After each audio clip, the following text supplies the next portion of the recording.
చర్ల గారు, ఏ రాశుల వారికి అశుభ ఫలితాలు ఉండబోతున్నాయి? ప్రత్యేకంగా ఈ గ్రహణ సందర్భంగా ఈ గ్రహణము ఉబ్బ సింహరాశిలో వస్తుంది కాబట్టి ఆ రాశి వారికి అరిష్టప్రదంగా ఉండటం అనేది మనకు శాస్త్రాలలో చెప్తుంది. అయితే ఆ రాశి వారికి మిగతాది కూడా మనం చూడాలి. ఇప్పుడు వేరే గ్రహాలు ఉన్నాయి. గురు గోచారపరంగా ఎక్కడున్నాడు, శని గోచారపరంగా ఎన్నో స్థానంలో ఉన్నాయి. వీటినన్నిటి కూడా మనం తీసుకొని కన్సిడర్ చేస్తే దాన్ని బట్టి మనం చేయాలి. ప్రతిదానికి ఉందని భయపడవలసిన అవసరం లేదు. కాకపోతే ఈ అరిష్ట స్థానం ఉన్నటువంటి సింహరాశి వారు కానివ్వండి, కన్యారాశి వారు, మకర రాశి వారు, వీళ్ళందరూ ఏమిటిదనంటే గ్రహాన్ని చూడకుండా ఉండాలి. అదొక్కటి మాత్రం తప్పకుండా వాళ్ళు పాటించవలసిన అవసరం ఉన్నది. మిగతా అన్నీ ఇందాక మనం చెప్పినట్టు జపం చేసుకోండి, ఆ గ్రహంకు సంబంధించిన జపం చేసుకోండి, బాగుంటుంది. అట్లాగే సమయం తక్కువ ఉంటే దీన్ని బట్టి మీకు అవసరం ఉన్నటువంటి సమయాన్ని తీసుకొని దాన్ని విభజించుకొని దీనికి సంబంధించినటువంటి జపాలు చేసుకుంటే దాని యొక్క స్తోత్ర పఠనం చేసినా మీకు దాని ఉన్నటువంటి విముక్తి కలిగే అవకాశాలు ఉంటాయి. భయపడవలసిన అవసరం లేదు. ఏదో ఇది ఉందని ఇప్పుడు దానికి మనకు మార్గాలు కూడా చూపించండు కదా, దానం చేయమని చెప్పిండ్రు. ఇది నమ్మినప్పుడు అది కూడా నమ్మాలి.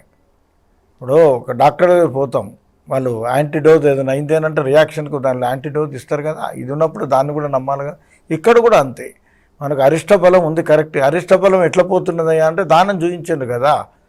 మనము చంద్రబింబాన్ని, వెండి చంద్రబింబము, అట్లాగే బియ్యము, తర్వాత ఏమిటిదేనంటే తెల్లటి వస్త్రము, తోచినటువంటి దక్షిణ, దీంతో ఏమిటిదంటే మనము ఆ గ్రహణ కాలంలో సంకల్పం చేసి పక్కన పెట్టేసేయాలి. అంటే గ్రహణ కాలంలో అంటే మీరు పట్టు స్నానం చేసి ఉండాలి, చేయకుండా పనికిరాదు. చేసి ఉండి దాన్ని ఆ సంకల్పం చేసి పక్కన పెట్టాలి. గ్రహణం చూడకూడదు ఈ రాశి వాళ్ళు.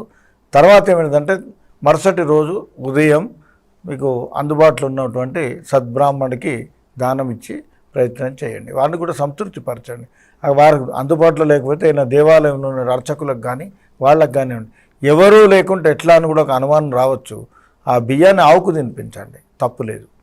ఈ విధంగా ఏమిటంటే మనం భయపడవలసిన అవసరం లేదు. ఇవన్నీ వస్తుంటాయి రొటీన్లో, ప్రతిదీ వస్తుంటుంది. అంత మాత్రాన భయపడవలసిన అవసరం లేదు, షాక్ కావాల్సిన అవసరం లేదు.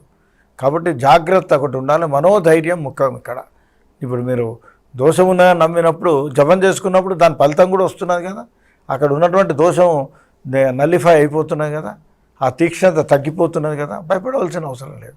మానసిక ధైర్యం ముఖ్యం. అది ఒక్కసారి చెప్పి భయపడవలసిన అవసరం లేదు. ఏ దానికి భయపడద్దు. మనం కరెక్ట్ ఉండి మనం సరైన పద్ధతులు నడుచుకుంటే ఏ అరిష్టాలు కానీ ఏవి కానీ మనకేమి ఇబ్బంది పెట్టదు. కానీ మనం కరెక్ట్ ఉండాలి. మన ఆలోచనలు తప్పు ఆలోచనతో దుర్బుద్ధితో మనం చేసే పనులకు తప్పకుండా అటువంటి ఫలితాలు వస్తాయి.